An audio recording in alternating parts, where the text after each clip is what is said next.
बेचने या खरीदने में कोई परेशानी और दिक्कत सामने कभी ना आए और आप प्रॉपर्टी से जुड़े हर बात से हो सके गहराई से रूबरू। हमारे साथ स्टूडियो में हम आपके सवालों और प्रॉपर्टी से जुड़े हर मसले पर चर्चा के लिए मौजूद रहेंगे खास मेहमान प्रॉपर्टी एक्सपर्ट शरद बंसल जी। आपका बहुत बहुत स्वागत है शरद बंसल जी। साथ ही इस चर्चा में मेरे सहयोगी सौरभ साहनी भी रहेंगे मौजूद। तो फिर शुरू करते हैं अपनी खास पेशकश प्रॉपर्टी एक्सपर्ट।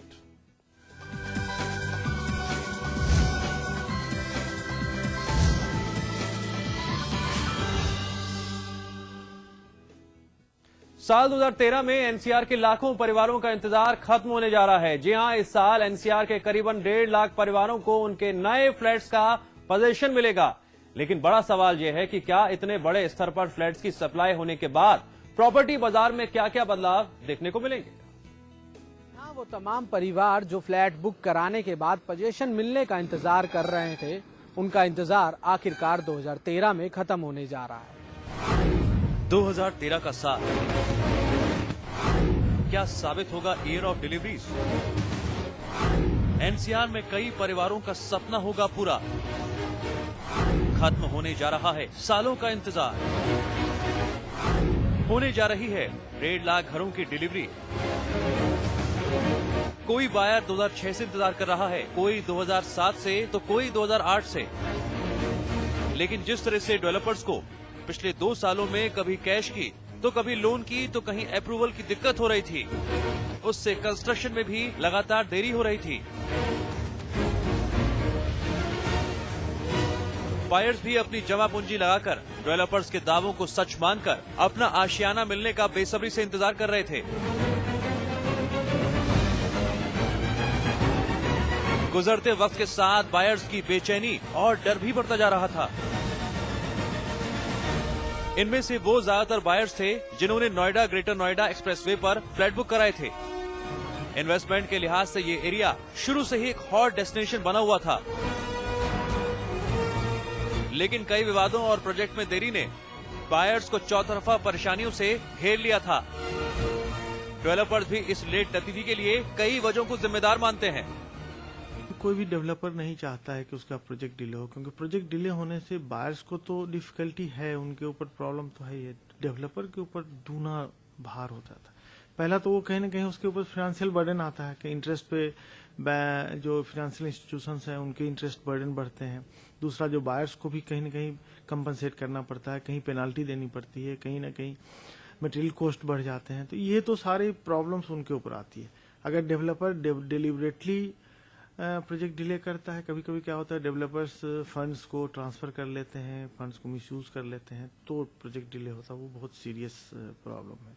दूसरी समस्या ये होती है कि उनके पास टेक्निक नहीं है, उनके पास टेक्नोलॉजी नहीं है, उनके पास एक्सपर्टीज नहीं है, नए आ गए हैं। तो बायर्स को ये भी देखना चाहिए कि जो इस सेक्टर में जो मैच्योर डेवलपर हैं, जो क्रेडिटेबल डेवलपर हैं, उनको करना चाहिए। और अगर कोई नेचुरल कारण से प्रोजेक्ट डिले होता है, सपोज कि जिसे एक्विजिशन प्रॉब्लम्स आ गया या कोई अथॉरिटी की प्रॉब्लम आ जाती है या कोई नेचुरल प्रॉब्लम आ जाता है, तो थोड़ा सा उनको भी इस बात के लिए एकोमोडेट करना चाहिए। और डेवलपर अगर डिलिबरेटली डिले करता है तो अपने बायर को कंपनसेट करना चाहिए। तो 2013 का जो फिस्कल ईयर है, मुझे लगता है कि ये बेहतर होना चाहिए। आइए एक नजर डालते हैं उन वजहों पर जिनकी वजह से बायर्स को फ्लैट बुक कराने के बावजूद पोजीशन वक्त पर नहीं मिला। सरकार और संबंधित विभागों से अप्रूवल ना मिलना, जमीन को लेकर विवाद, पैसे की कमी से जूझना,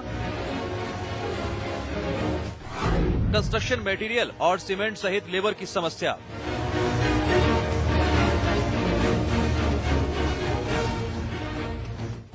प्रोजेक्ट को लेकर मिसमैनेजमेंट।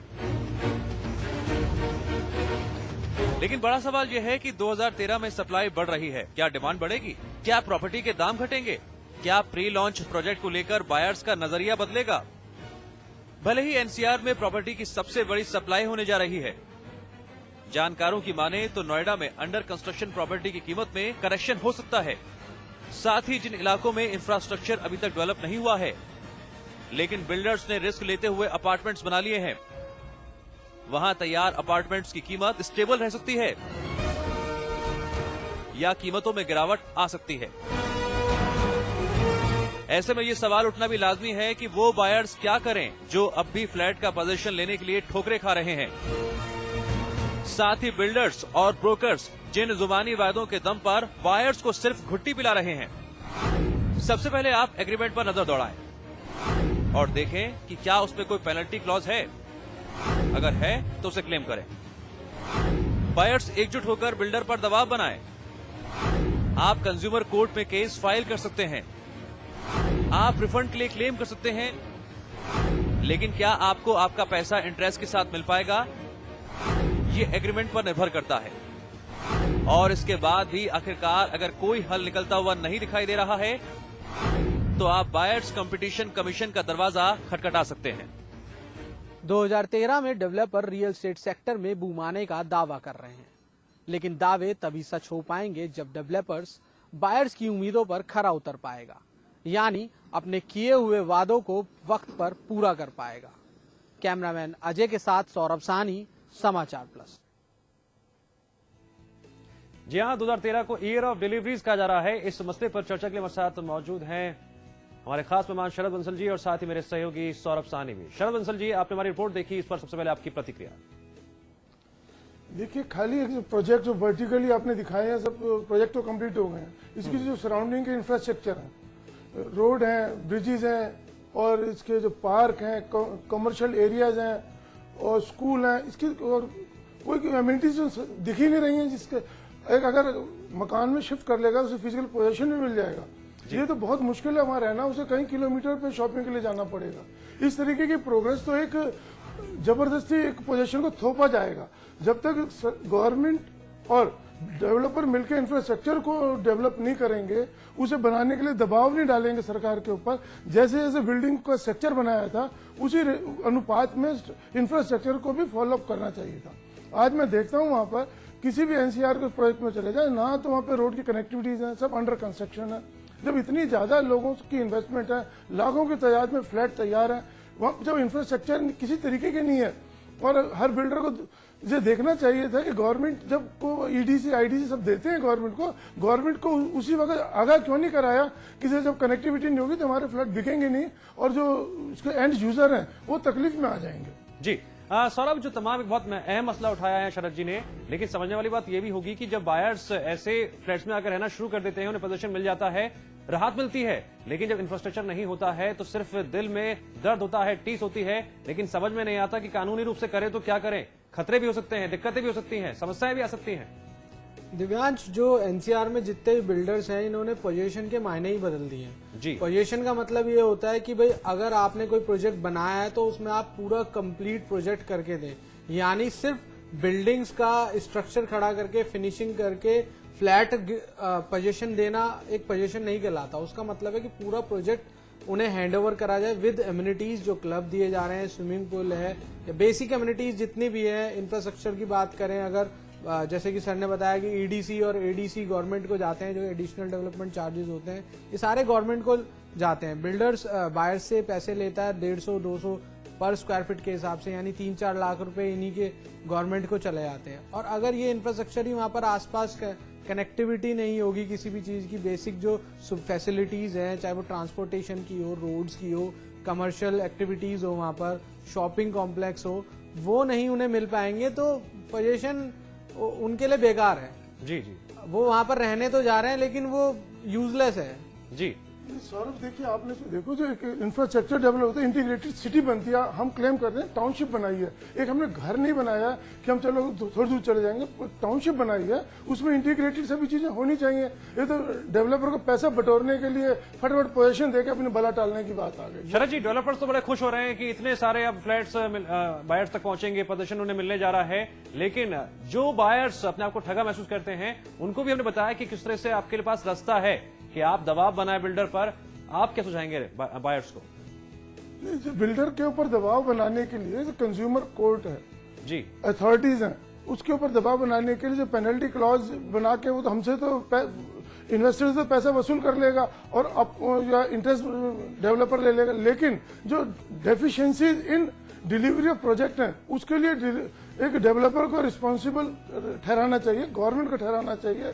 और इसको मिलके जितने भी RWA बनेगी या बायर एसोसिएशन है मिलकर डेवलपर को प्रेशर डालें और उसे कहें कि आपने एमेनिटीज नहीं दी हैं, जब पूरी नहीं हुई है, इसका भी पैसा हमें या तो रिफंड करें या इसके ऊपर हमें इंटरेस्ट दें।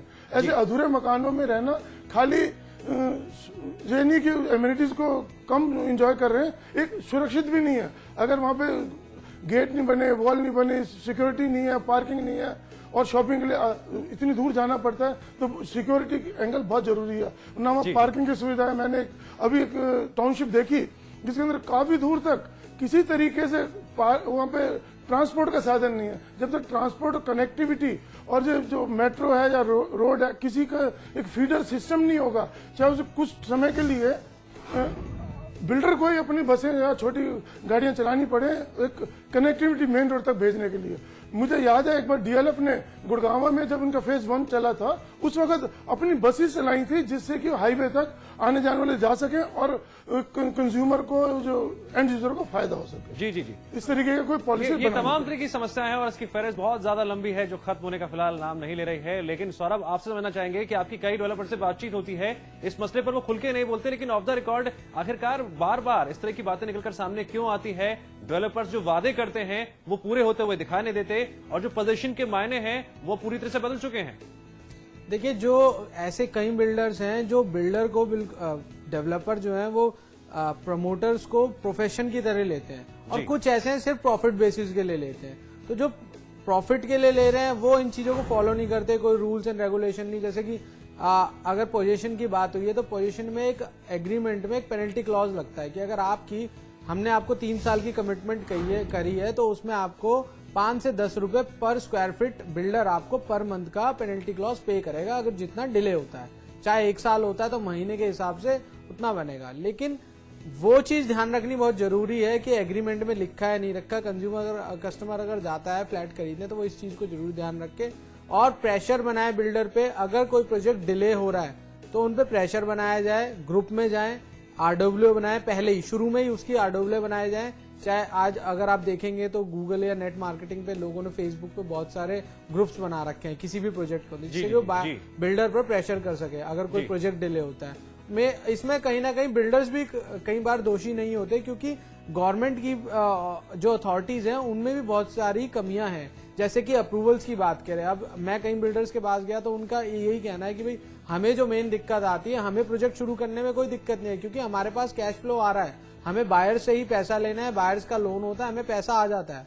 लेकिन दिक्कत आती है कि अप्रूवल्स लेने में, जो अप्रूवल 4 से 5 महीने में आ जाने चाहिए उन्हें 1 साल लग जाता है।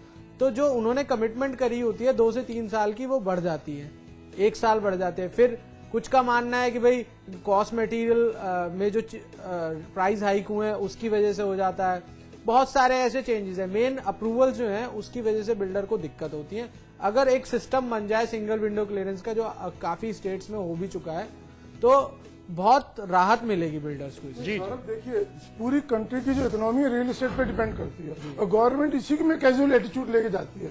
अगर ये कोई रेगुलेटरी का जैसे प्रपोजल चल रहा है, ये नहीं आएगी, इसके बिना बिल्डर भी नहीं सुधरेंगे, बिल्डर भी अपने पैसे को साइफन करके दूसरे प्रोजेक्ट। लेकिन शरद जी, दिक्कत तो यही, बिल्डर के कान खींचे तो कौन खींचे? तमाम तरह की जो कानूनी पचड़े हैं, दिक्कतें हैं, साठ गांठ है, इसमें कई चीजें छिपी रह जाती हैं और सबसे ज्यादा बायर्स को ही नुकसान उठाना पड़ता है, लगातार उठाना पड़ता है।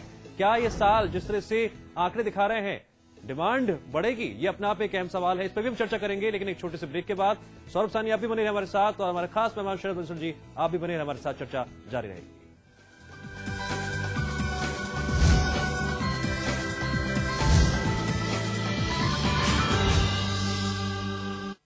जिंदगी में समझौते हमें कबूल नहीं, ये सीखा है हमने रजनीगंधा बनाने वालों से, जो क्वालिटी से कभी भी कोई भी समझौता नहीं करते। रजनीगंधा, क्योंकि इसमें है 200 रुपए प्रति किलो अव्वल क्वालिटी की सुपारी, 900 रुपए प्रति किलो खुशबूदार इलायची के दाने, 900 रुपए प्रति किलो गुणकारी कत्था, 90,000 रुपए प्रति किलो शीतल चंदन तेल, 2,60,000 रुपए प्रति किलो रूह केवड़ा। इसमें टेस्ट है, तंबाकू नहीं। तो आइए आप भी आजमाइए रजनीगंधा। रजनीगंधा, विश्व का सर्वाधिक बिकने वाला premium paan masala. Supertech, yours for life। Shake पिएगा? पर बनाएगा कौन?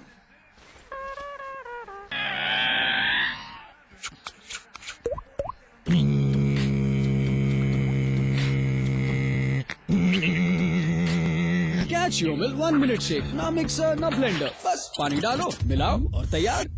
Catch your milk 1 minute.